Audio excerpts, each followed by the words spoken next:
You ready? Good afternoon. It's Wednesday, September 10th. This is a hearing of the Board of the Building and Fire Code Board of Appeals, excuse me. Can we have a roll call, please? Kyle Lombardo. Here. Naomi Willis. Here. Latrice Zimmerman. Here. Jim McVerder. Austin Burton. Here. And Weber. Here. We have a quorum.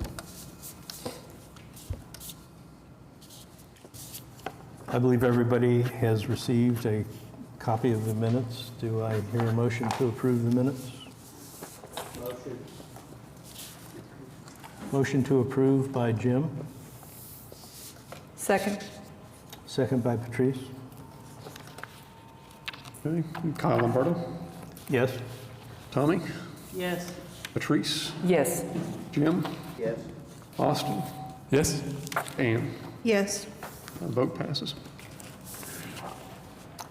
So what I would like to do today is I would like to change the order that's on the agenda and hear the new case after we hear the continued case. Is the applicant here from the continued case?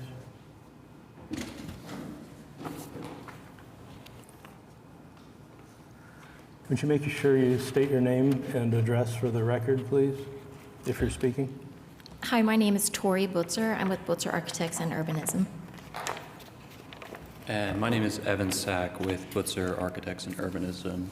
We're both here today on behalf of OKCPS for the Taft Middle School project associated with the 2022 bond. Thanks for welcoming us back after our continuance last time. I think we received two questions or items for clarification based on last time's presentation. We provided an updated best available area of refuge plan, calling out areas that we intend to use for best available area of refuge, along with supporting documentation for the emergency action plan from the district, as well as their severe weather policy. And because it came up in questions during our original presentation, we included a current schedule of construction for your review. I think one thing to highlight was on our best available area of refuge plan, we did provide square footages listed for the basement space as requested, but because of the reduced number of students, we elected to use the first floor corridor space that they still use today, along with those restrooms, as our best available area of refuge. So with that, I think, yeah, if the board has had time to review those documents, I think we're open to answer any questions or clarify where we can. But So I'd like to know what were the number of students prior to construction and then the number now? Is it lower? yes, so 6th through 8th grade today at Taft Middle School, or just prior to construction, was 841 students. After completion of phase 1, we will be at 541 students and an expected staff of around 36. So the number's gone down by over 100? Around 300, yeah. Around 300, okay. Yeah. Okay. Scott, do we have plans that we can just see the area? Say that again. Do we have plans that we can show? That just so we're all clear on what area we're talking about.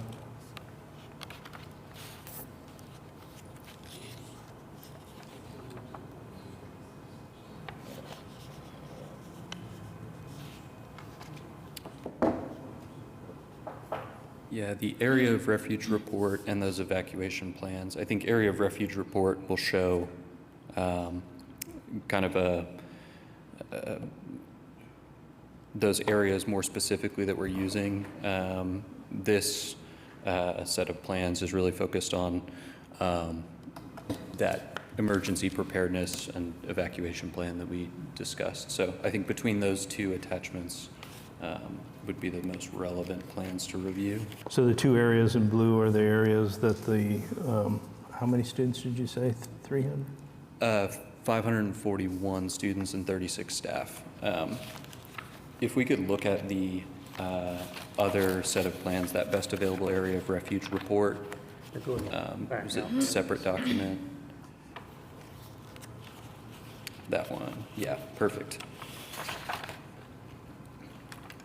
So this will show basically an enlarged area to illustrate the actual spaces we're using.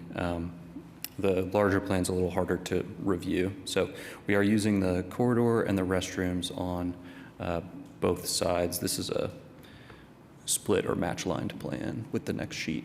And this is level 1. Yeah, on the ground floor. So the completion of phase 1 won't be until September 26th? That is correct. So up to that point, you'll still have around 800 students? I believe the number right now, so the number right now is also reduced. It was 841 before any construction started on site. Right now, we're close to, I believe it's 531. No, sorry, backwards. 579 right now. So still down from 800, but we're at 579, and that is because 6th grade has been moved off-site to the Linwood campus to join the 5th graders. I have a question about the best area of refuge. How did you determine that was the best area of refuge? Did you use the FEMA P361 checklist?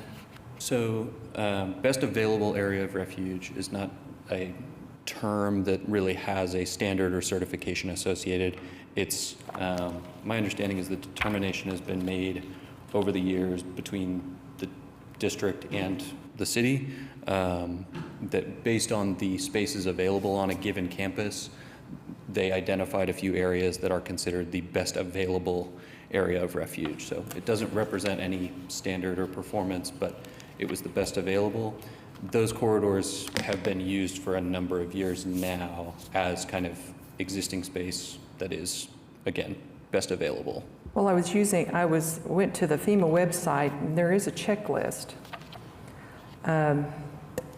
in assessing a building's susceptibility to damage from extreme wind events. So I was wondering what technical data did you use to determine wind velocity and thickness of the walls and those sort of things to determine that was the best area? I think that our office is not aware of any of that assessment. I think from what we're presenting today is spaces that have been used in history with the district, and just a reduction of those areas being used for area of refuge. Okay. Thank you.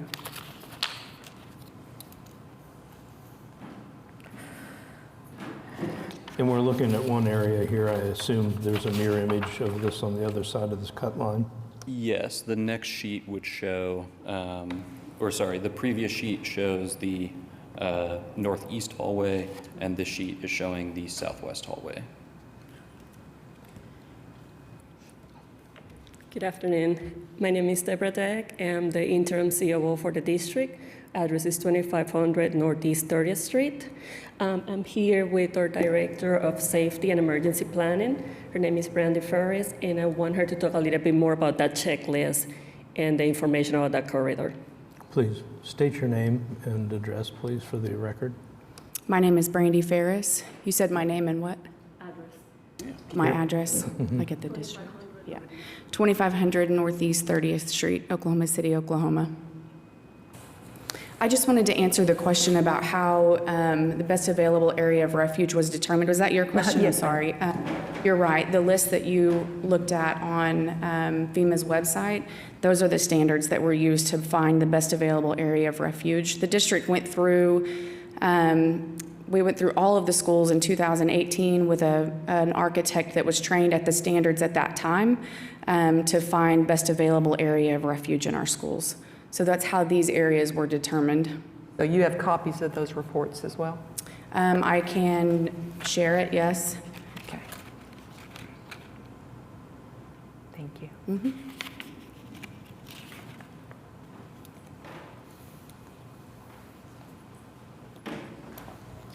So just to be clear, these are the same areas that have been used in this building for more than a decade? That is correct.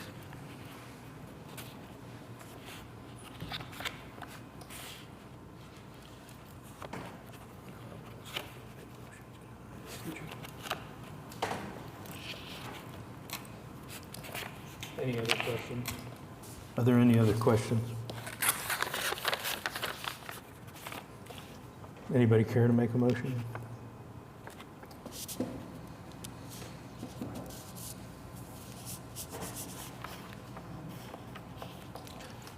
So you're here to ask us if you can use this or get a variance to go ahead and use these same spaces until the phase 2 is complete and the new shelter is operational. Correct. Correct. Yeah. Okay. Yes. And I believe that was part of our, or the specific request is part of our original statement, which is a reduction for the time to basically cap the number of students and staff on campus at that lower number that represents the 7th and 8th grade students plus staff, and that they would be using these spaces in the event of a storm.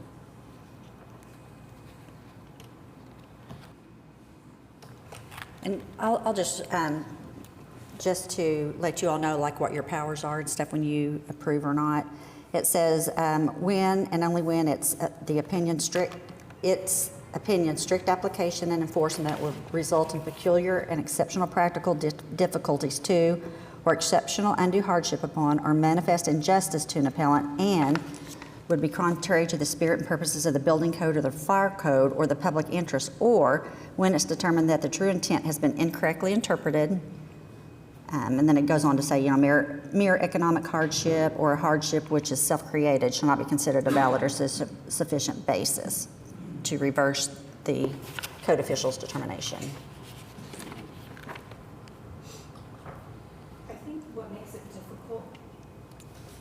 I think what makes this difficult is that we've had multiple schools come in with the same issue, and they've tried to use the corridor as a place of refuge, and we have denied all of them. They've had to find an alternate option, whether that was to rent storm shelters or change their construction plan. So it doesn't feel right to give this allowance for just this one school, unfortunately. I was kind of hoping that there would be another option. I think it was the basement area that you guys had, but that's not being proposed, so. The basement area is available and it can be used. What we have, some of the questions that you had last time was about ADA access. Yes, there is only stairs to go to that basement at that time when the construction is taking place. So anyone with ADA specific can be carried downstairs or it can stay on that first floor. We are not saying that the basement cannot be used. We are just providing an area on the ground level so everyone is treated the same way. But the basement is still available for use.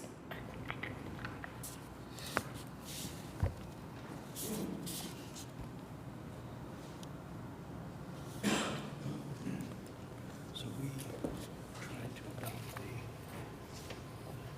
Robert's Rules of Order for small. We are. Which allows me to make a motion. None of my boards do. I said none of my boards do.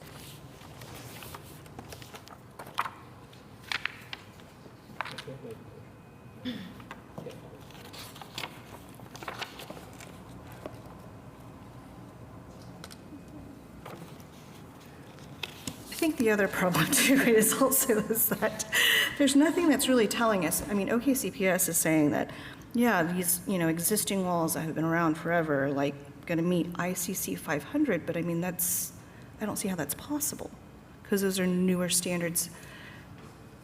It just doesn't meet it, essentially. Well, correct me if I'm wrong, you're not claiming that you're meeting ICC Okay. 500. They're just asking You're just saying to this is be what- able to use the Area, areas of just a refuge they've general been using area. for the last 20 years. And the code as exists, it doesn't require to be an ICC 500 on existing buildings, so that is the case that we have right now. We meet all the qualifications for the best area of refuge.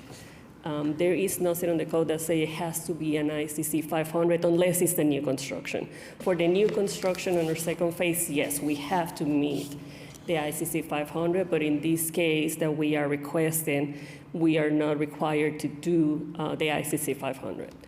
And just to be clear, you're under construction now in phase 1, correct? Correct. Phase 1 is under And so construction. you don't have an ICC 500 space now. You're using the same spaces you've been using all these years, right? Correct. The building is over 100 years old and it doesn't have So a even now, while shelter. school's in session now, they don't have an ICC 500. The only thing that's kicking the ICC 500 requirement is at the time of acceptance and occupancy. If we stop the project today and decide that we are not going to continue the Taft project, that building will continue to be without a shelter because it's not required by code. And how long do you think this request for using the areas of refuge that you currently are using, how long will that be until you're able to complete phase 2? So phase 2, we're targeting completion. It's essentially one school year that phase 1 would be occupied while phase 2 is under construction. Phase 2 finishes completion. The target is August of 2027. So really it's one school year where students would be in the new building while phase 2 is under construction. So that would be next year, Yes, next school year. that is correct. Well, next school year, but would the shelter be completed before phase 2 would be completed?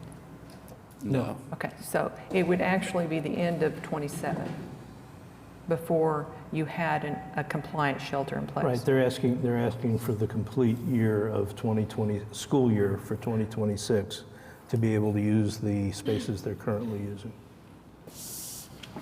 Yeah. The students are currently in the building when the building is under construction. So our current plan that if it's an emergency tomorrow, the plan that we are presenting is the plan that we will follow. So this school year, nothing is changing.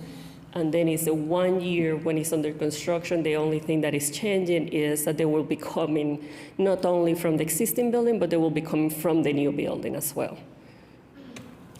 And remind the board of the Oklahoma City Schools policy for known inclement weather, if it's known within 24 hours. Committed or weather policy, normally if it is a weather situation, the board had gave the superintendent the authority to cancel school in advance.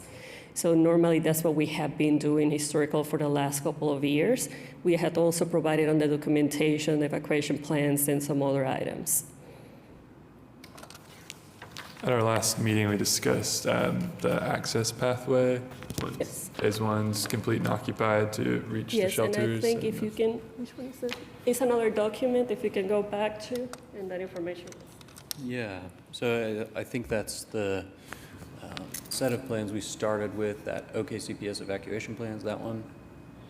So that is, this is internally what's happening in the event of a fire or a weather event, as far as egress to the exterior or the movement for shelter in place. So on this note basically is clarifying why there's no information on these lower level spaces, and that, as discussed, the sort of accessibility and egress concerns of that lower level, we're not proposing to use that space. So then the following sheet, A901, This shows in red that emergency egress plan, so that's egress out of the building for, fire or other emergencies that would require evacuation, while the paths in green show the path to shelter in place at that best available area of refuge. The shelter in place paths have also been provided with a total distance at the head of the arrow for those paths, just to confirm that they're under 1,000 feet. Scott, do you have anything for the city? Does the city want to make a statement? Well, I mean, I guess I'll just re-summarize the city's standpoint or the code, requirement as it was. It really all stems from our supplement, the Oklahoma City supplement to the IBC sections 423, as mirrored also in the IEBC's existing building code. And that's just that it requires whenever a new occupancy is created for an e-use, an educational use, or even where a change of use occurs in what wasn't an e-use, that portion, at least being affected, is served with a new storm shelter if it doesn't already have one. So, in this case, we don't have a storm shelter out there as it is. It's an existing, middle school, elementary, I guess, all these years. But the storm shelter was phase, 2, 3, 2. So, yes, in effect, we have a, year and a half, 2 years between construction starting on phase 1 and an actual storm shelter as required by the Oklahoma City Building Code and Supplement before that's in place. So, from our standpoint, it doesn't meet the letter of the code. I mean, code's fairly straightforward in this point of view. Regardless of whether it's, could be classified as a, what do you call it, best available area of refuge. They are correct, the ICC really doesn't consider that, or the IBC doesn't really consider that. So there's no real argument there. It's just that it will not have a viable ICC 500 compliant storm shelter by the time the students come back in, the new square footage is open and running for business. Fire Marshal, office, anything you want to add?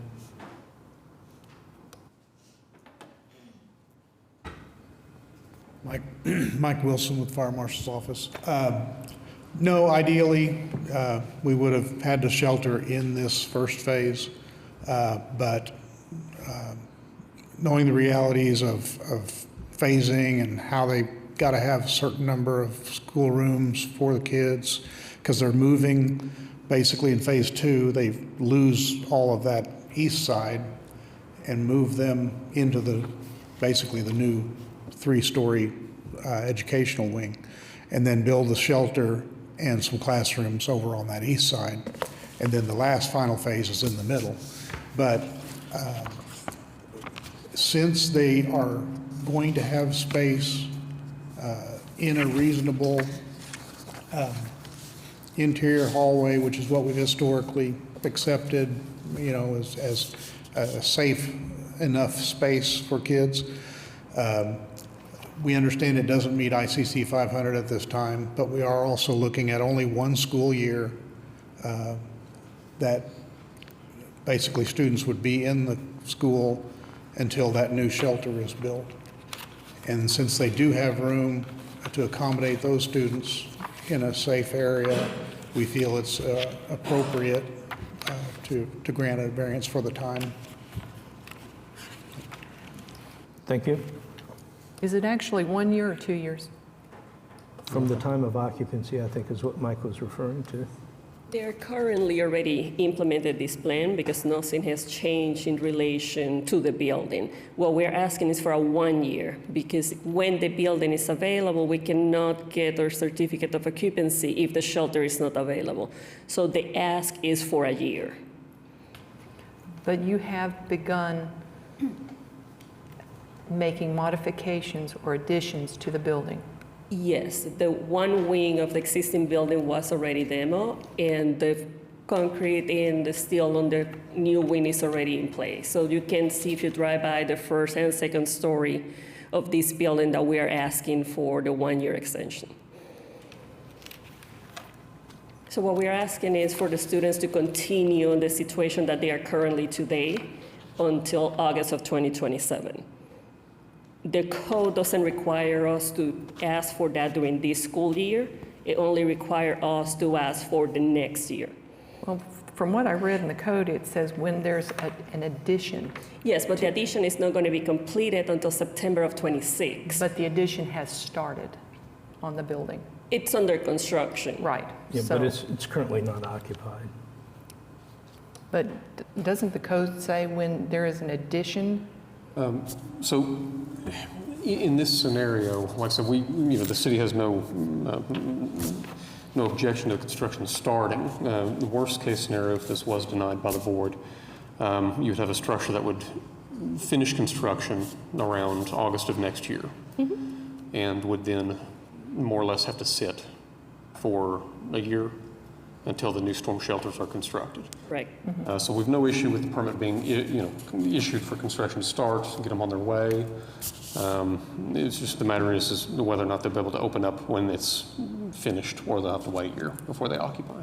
So there is construction for an addition, but there is no addition yet. The addition is not going to be there until fall of 27, or 26, sorry. So what would it be if they came to us next year? Why are we looking at it this year when we don't have anything to We're trying to approve? plan ahead. We didn't want to wait until the last minute to bring these to you. Well, I know that you've been working with Scott and his folks since 2021 to design Correct. We this. started before our campaign went out. Yeah. So it's been talked about for 4 years, the storm shelter. The storm shelter, that was a situation that came after the campaign and after we submit the permits. So the issue with the occupancy didn't start it until last year, the end of last year. At 2021, we have the understanding that we were able to move forward without any issues. The issue of the occupancy became an issue, sorry for the repeat, but at the end of last year. And that's when we start coming to the board and working with development services.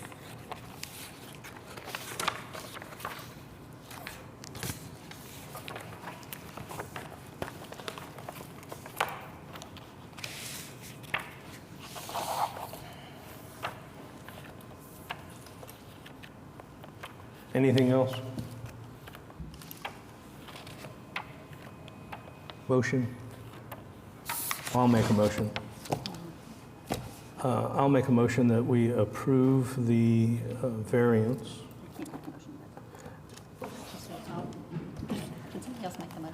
I'd like to make a motion that we approve the variance that Oklahoma City has brought to us for Taft Elementary or Junior School. Taft Middle School. Middle school. Yes. I'll second. And can we clarify what that is Yeah, can for? you repeat the To motion? approve? We have to provide our reasons, right? Is that part of the? Right. We're all working through this. This is new. So, The reason, why we're approving.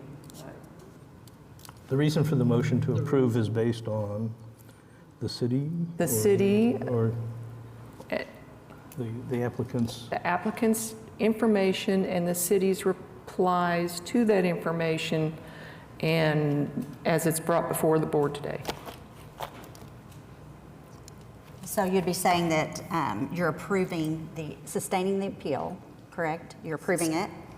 And you could also include because the strict application and enforcement would cause some practical difficulties. As normally when we do a time variance, there is basically an expiration, but basically we're granting a variance For one school year? from having the full ICC compliant shelter until the August, fall of '27, Right, okay, fall. right? Because they're going to get an occupancy in the fall of '26 for this first phase. And then they're going to have a year to get that compliant shelter in. In that meantime, we'll have these temporary, safe areas, but by the fall of '27, they would have a compliant ICC 500 shelter. So you want to add that to the, That we have a compliance by the end of 2027 with an ICC compliant storm shelter. So we had Patrice motioned first, Tommy was the second? Was it, or was it Austin? Austin. Austin, okay. All right, Kyle Lombardo, yes. Tommy Willis, Yes. Patrice, No.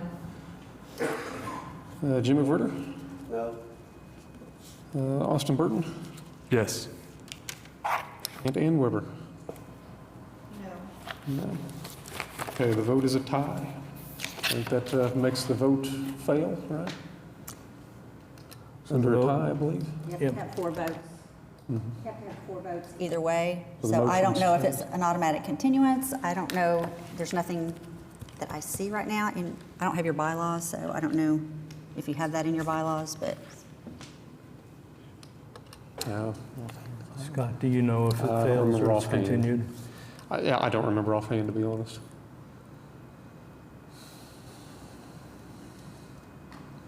How do we need to move forward on that?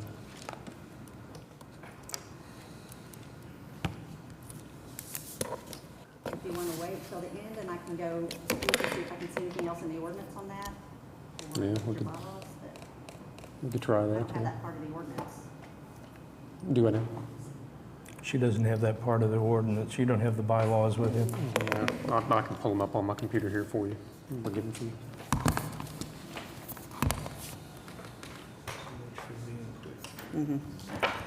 Basically, my understanding is it was a 3-3 vote, and it takes 4 votes, majority of the board, to pass or deny. So that motion fails because it did not pass, did not get 4 votes. So someone else can make another motion if they want to, with some other conditions that you feel make it better as far as compliant with code and acceptable. Or you can make a motion to continue, you can make a motion to deny. I mean, that's up to the board's discretion.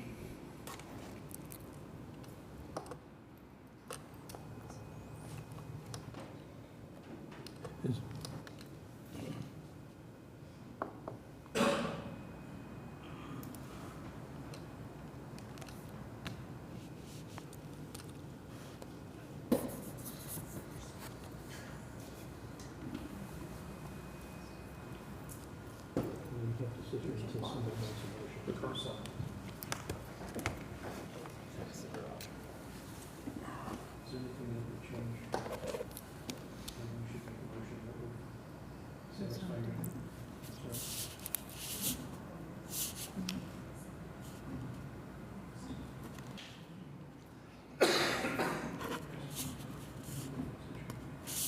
Automatically be continued. Do what? I think if you don't get your 4 votes, one way or the other, and it's a tie, it's automatically continued to the next regularly scheduled meeting. In the event there's only a quorum present, and there's a lack of 4 concurring votes on any of the above matters coming before the board, the case will automatically be continued to the next regularly scheduled meeting, unless Well- somebody wants to make another motion. Yeah, I think because we have more than just a quorum. Yeah. So, I mean, yeah, I think they could motion again.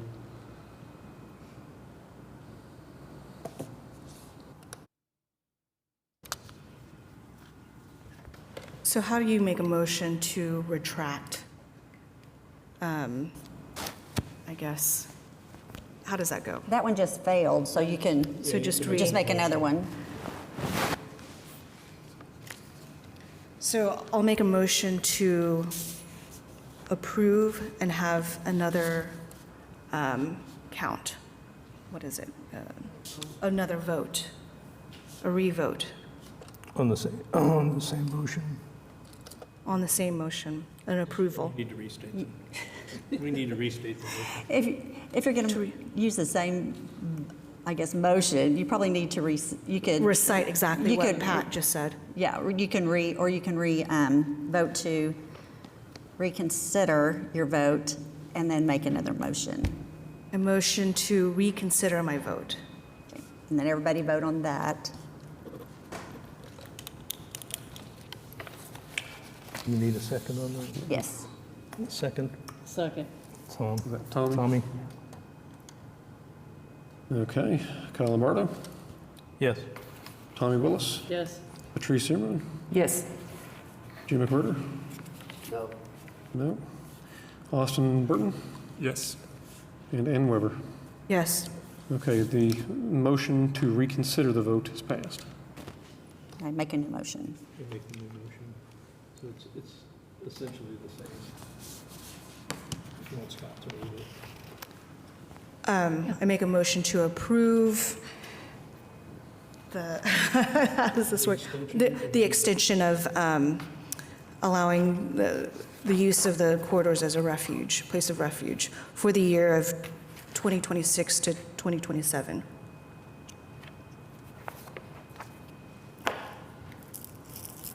Okay.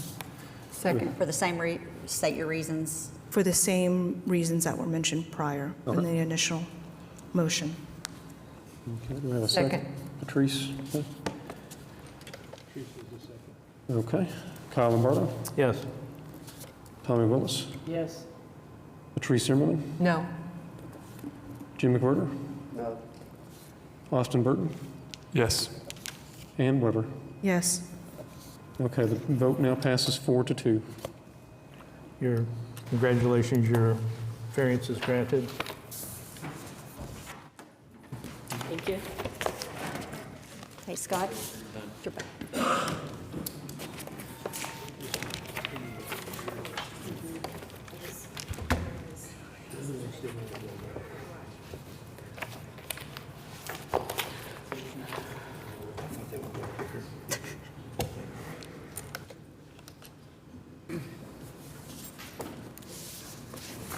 Gotta find my place here, sorry.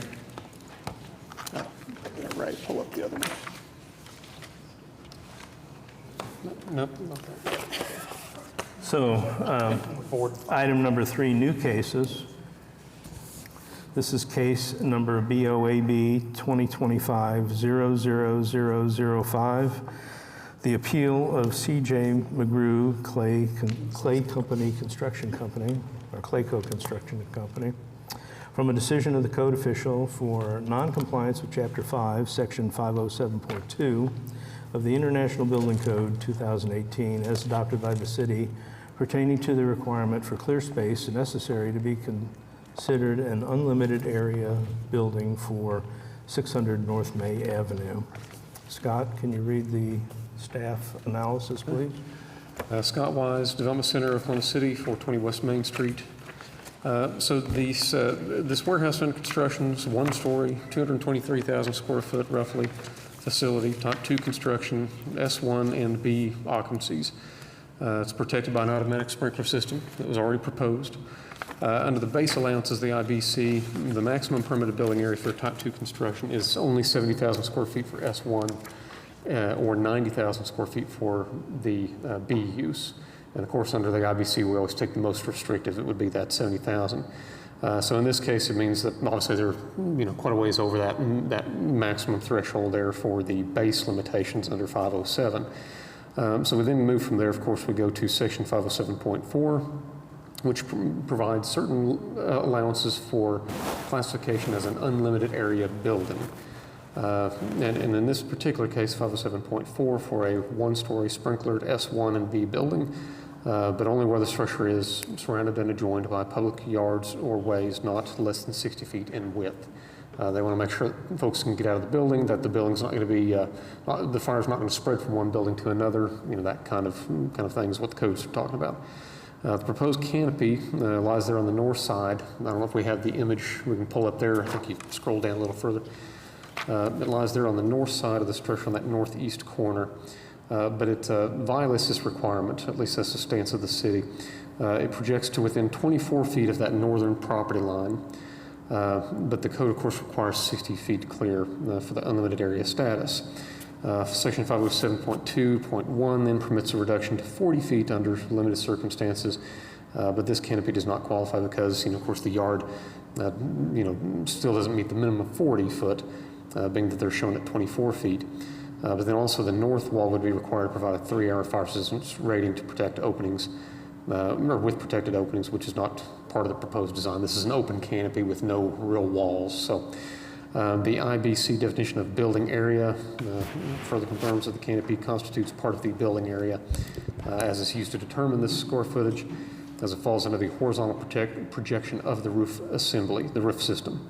Consequently, it directly impacts the open yard calculation in compliance with the unlimited area provisions. The applicant's hardship, arguments, limited use, low activity, possible added protection do not alter the fact that the yard width itself is less than half of what is required, and no provision of the IBC, and no provisions in the IBC permit encroachment to this extent. So, of course, we would recommend denial. Say that last part again. We just recommend denial as obvious.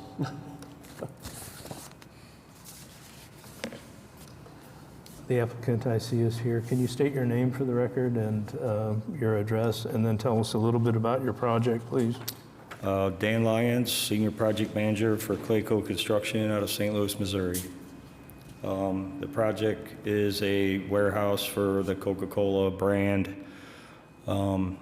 We started this project, it was only supposed to be a small addition to this building, to the existing building. What you're not seeing on this this slide right here is that it also has a south site where we're doing trailer parking and a fleet building, and its fleet building is maintenance for trucks. You can see the site is really squeezed in there. There's no extra room for anything. In the beginning, when we started the project, the canopy, it's called a side load canopy, where they pull trucks through, they load them in the side, then they go out to retail vendors or whatever. This was not in the scope of the project, so it was not an issue with the 507 unlimited building section of the code. And the interpretation is that canopy actually an extension of the building, or is it a canopy, right? And not considered to be a part of the building, and thus it can extend into the 60-foot setback set. And I want to go to, this is your document. It says definitions, building area. I want to read this close. Areas of the building not provided with surrounding walls shall be included in the building area if such areas are included within the horizontal projection of the roof or floor above. Can you go to the, I actually have some pretty pictures there. I didn't print out enough for everybody, but so the canopy is not within the main roof horizontal projection. The canopy is actually a separate structure, separate columns, not attached to the building at all. So it's not, in my mind, it's not within the horizontal projection of the main building roof or the floor above. So that was in part of your document there that you guys provided definitions for, and it comes from the section 507. Well, that's one. We need to decide if it is part of the building or can it extend into the 60 feet, right? And I think the other point I'm going to make is, I guess, with this separation of 60 feet, your fire is your main concern. You don't want it spreading to an adjacent property, as mentioned previously. So the canopy is actually non-combustible construction. The roof is a Class A fire classification, which is basically non-combustible. It's all steel. steel columns, concrete bases. So there's nothing really there that's going to catch on fire. So that's the second point I want to make. And then this, as you can see in the pretty picture there, the trucks, there's only 4 trucks per day that get loaded out of that area. And it takes about 45 minutes. So we're going to say 2 hours to load all 4 trucks. And that's being conservative. It's probably less than that. Because what they do is they have the stacks ready, the pallets ready inside the building. They take them out, put them in the truck, go back, grab another one. So it's probably less than 2 hours total that this area will be used each day. No storage underneath it. It's just a place for loading and unloading trucks. So that's another point I want to make. Within the, I think there was a comment made at one point in the section 507 about it being considered like extension of the building, like a big box store has, like the yard, the garden yard on the end.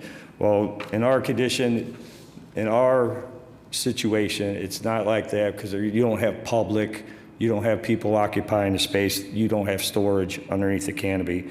Plus, that section refers to the IBC interpretation 303-05, and that section refers to a mercantile classification, not an S1 classification.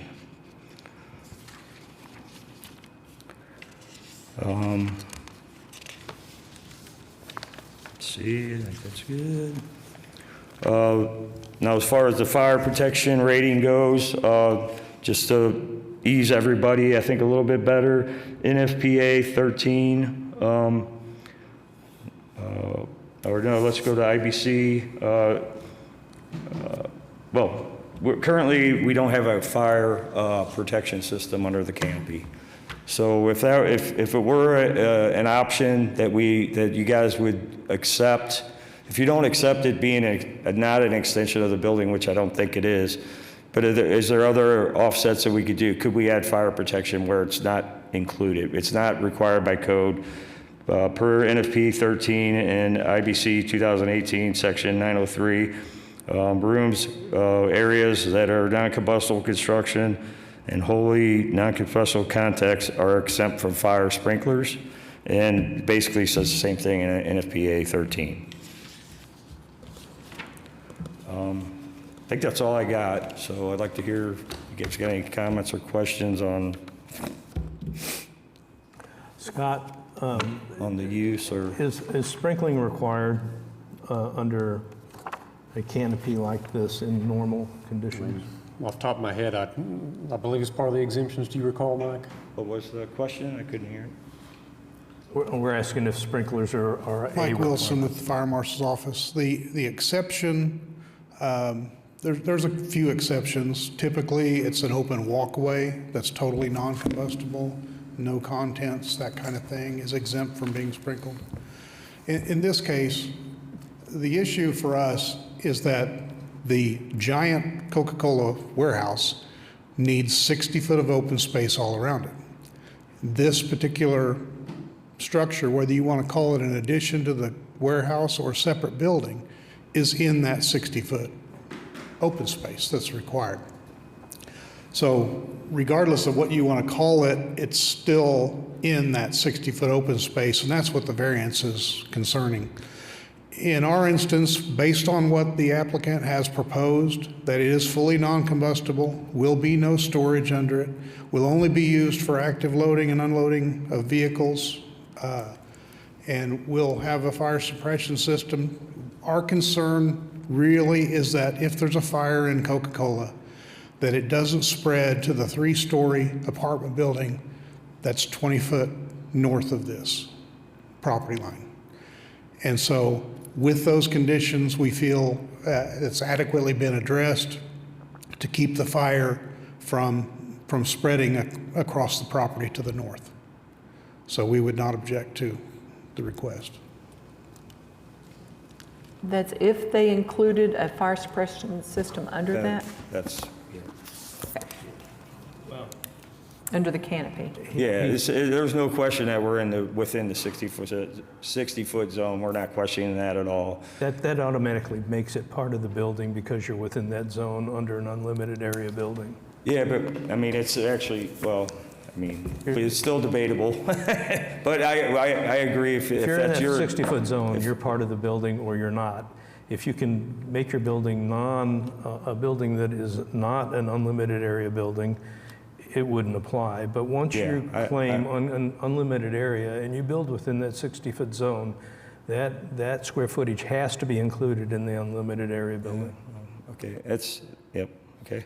Yeah, I think there's one more thing too, and it's, I can't remember what commentary this is in, but it's also, the 60-foot clear is also for firefighting access. So, Mike, would you also agree that this it shouldn't impede your firefighting access? Is that correct? To that side of the building, everything's okay with that? There is access on the back side of this with a turnaround and an actual hydrant on that northeast corner, if you look at the site. But it also is of such height that should we need to drive under it, we can. Okay. Because it's for semi-trucks and Okay, everything so yeah, else. you can get a truck underneath it, okay. So, yeah, and another thing we did early on in the design, when the canopy was added, we did check with the fire department for the clearance of the apparatus to get underneath it if it had to, and the width of the fire lane, so there is clearance underneath as well as the turnaround, as he mentioned. I'll also state as well to answer the previous question. So after having a moment to look it up, because I don't remember all these things off the top of my head, but the applicant is correct. The exempt location there, 903.3.1.1.1, number 4, rooms and areas that are of non-combustible construction with wholly non-combustible contents would be exempt from fire suppression. So just to clarify. Yeah, so it would be exempt, but we would put that exemption in. Okay. So We would do that. That would be something that would be above and beyond the requirement that you're proposing. Yes, sir. Would make this safer. Yes, sir.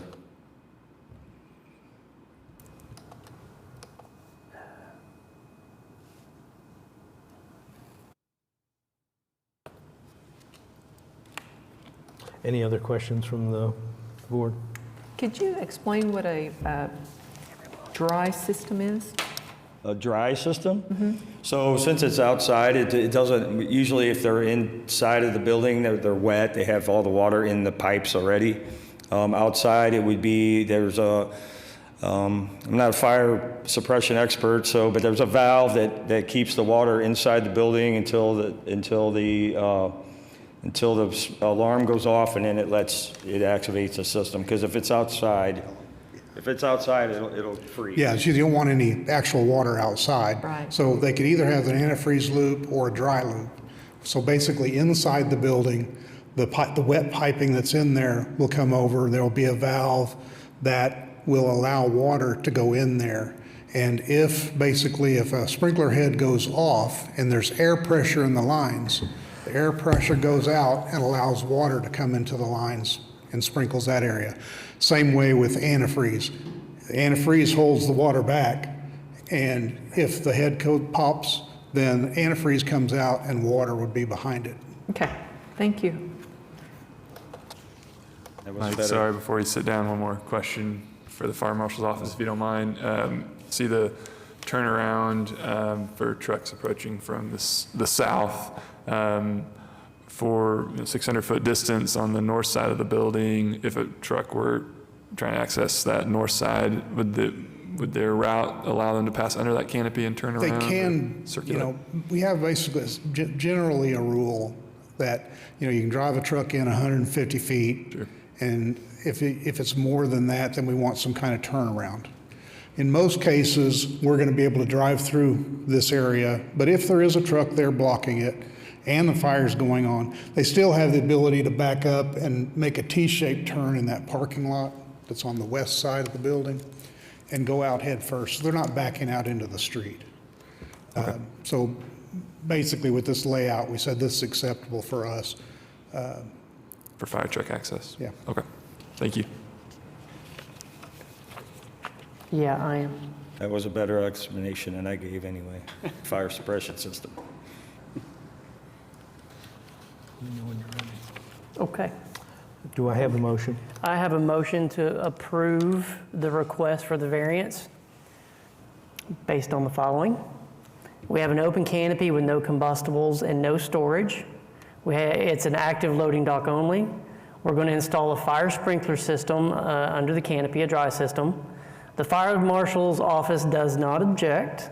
The canopy is high enough for a fire truck to drive under, and the canopy does not impede the fire department access.